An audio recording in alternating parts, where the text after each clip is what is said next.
Hi there, welcome to the Gardens and Graveyard channel.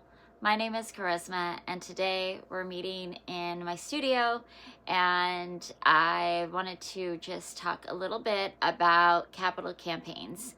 I mentioned in our last cemetery tour update at the Eureka Cemetery Mausoleum that particular cemetery was undergoing a capital campaign, and I wanted to just give a little insight into the benefits of having a capital campaign for a nonprofit organization. Cemeteries are obviously not the only nonprofit organization that takes advantage of capital campaigns, but I wanted to bring them to an awareness on my channel for those of you who watch specifically our graveyard and cemetery videos and are interested in keeping the graveyard culture alive and well and functioning in your own communities. And many cemeteries, especially historic pioneer cemeteries, are now ran by nonprofits unless the city has taken over and then it's ran by government. The newer large cemeteries that are ran by private organizations are a completely different game.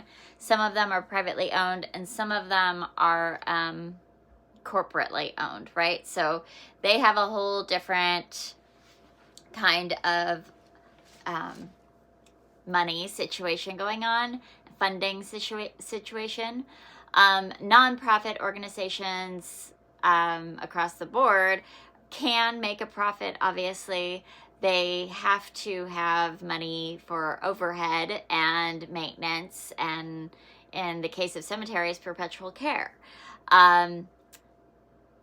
They're just ran a little bit differently. So the cemetery that I was working for and that I am on the board of is the cemetery that I have the most experience with, and that is where I'm speaking from. And you may have other experiences with your particular nonprofit cemetery, but I'm just speaking from my experience to just give insight and hopefully inspiration for you and your cemeteries and your communities. So the board that I'm on is all volunteer board. There's 9 of us and we meet once a month, sometimes more in small committees. And we have in our cemetery, there's 1 manager and 1 assistant or secretary. And in the past, we've had 1 groundskeeper. Currently, they contract for their groundskeeper, and they contract for their burials. Outside businesses take care of those things. So for us, the capital campaign, well, first of all, let me explain what a capital campaign is. A capital campaign is when a nonprofit organization campaigns for fundraises a large amount of money for either a specific cause or an umbrella. And in our case, we're fundraising for an umbrella in the hopes that we can, and the other key point to a capital campaign is there's a deadline. So a large amount of money in a specific timeline.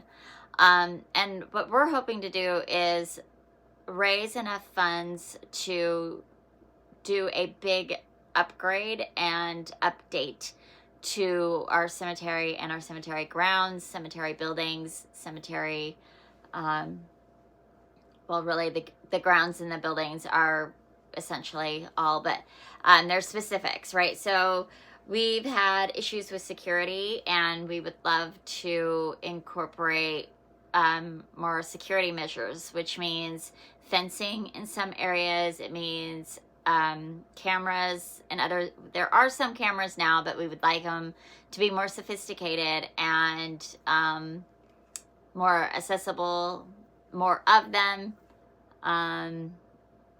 Yeah, So just, bulk up what we already have and ensure that we can keep the cemetery safe for our families, and prevent vandalism.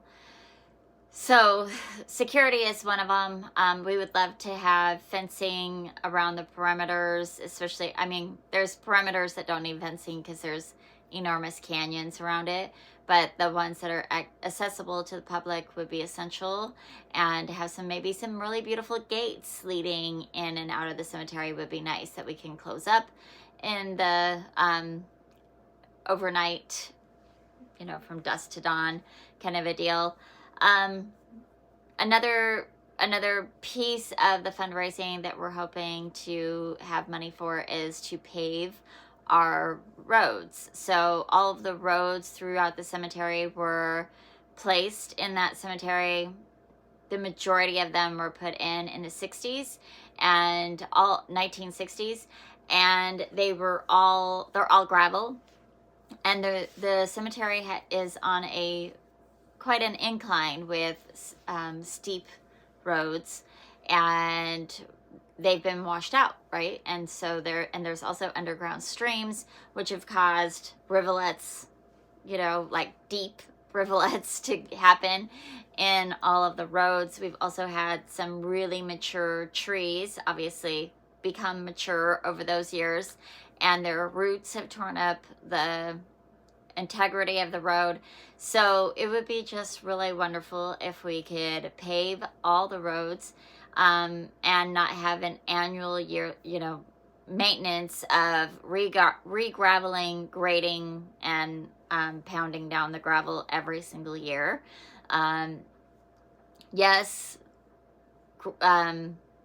paving is far more expensive, which is why it hasn't been done, and the long-term upkeep will, obviously there will still have to be long-term upkeep, but the overall cost and effect would be more sustainable than the gravel. So that's another piece that we want to fundraise for. And for the size of our cemetery, we're looking at close to $60,000 for that job. And then some other things that we would love to see happen is to bulk up the amount of money that we have for landscaping and groundskeeping, so that we can have an even more tidy cemetery with more employees and more time spent on the grounds, to ensure that all of the old gravestones that no longer have families to take care of them, can be cleaned on a regular basis and trimmed around, because at this point in time there's just not enough money and time to do it all. So having a larger crew with more time, and then that leads to needing more equipment and tools. So all of that costs money. And then the other things that we're looking at long-term are things like the improvement of buildings. The building that the office is currently being operated out of has been there since the 1940s. And then it has an addition that was a garage that they incorporated into the building. I think that was done in the 60s or 70s. And it really hasn't been updated much since then. I think maybe a little bit of electrical got updated, but that's about all. So it would be great to just have basic building maintenance, obviously upgrades, but it would also be really nice to just have a more modern, efficient building be put on the grounds for our future staff to have for, if that building has been around to care for the cemetery over the past 60 or 70 years, wouldn't it be nice to have an updated building for the next 60 or 70 years?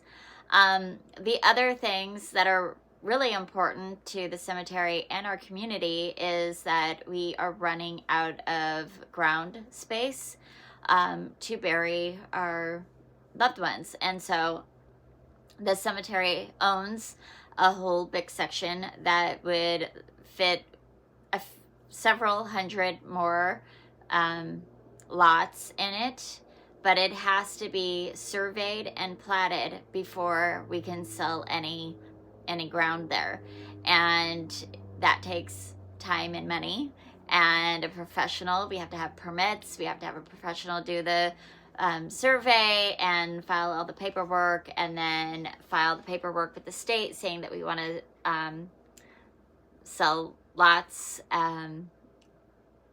for burials on that property. So all of that, costs money. And then we are almost out of mausoleum and niche spaces, and our mausoleum hasn't really been a popular choice. So not just ours, but across the country, mausoleums aren't being used as much as they were when they were super popular in the 60s and 70s when our mausoleum was built. But what is still being used a lot are niche walls and columbarians, which are standalone niche walls. And they're basically buildings with a bunch of tiny spaces, like little square spaces, that can fit usually 2 urns inside of each space, with cremated ashes. So we would like to build a columbarium, and again, to have the space prepped and the building placed and all of the marble faced and all of those things, that is another $60,000 to $70,000 project. So as you can imagine, a nonprofit cemetery where there's 2 part-time employees that, at the end of the year there is profit, but it's not much. We just need extra funding. We need more money coming in to take care of some of these things. So, which is why we are running a capital campaign, and why it's really helpful and beneficial to other cemeteries to do this. Basically what happens is we ask individuals and businesses for a contribution towards the capital campaign, and then other individuals and businesses will match those funds. There's grants that are involved that match funding. There are there's kind of a spaghetti spoke of all kinds of ways that the fundraising happens to all kind of funnel down into this capital campaign. There's smaller things that we want to get done, like a water heater in the bathroom, and instead of just having freezing cold water, or a new sign at the street, so that the sign that we have currently is vinyl and it's fading, and it would be great to have, a really beautiful sign.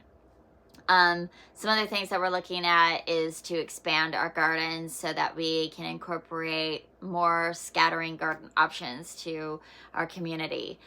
We have a large area that has a very high water table that we cannot put in-ground burials in, but we could certainly create beautiful gardens so that we could have scattering gardens in that area.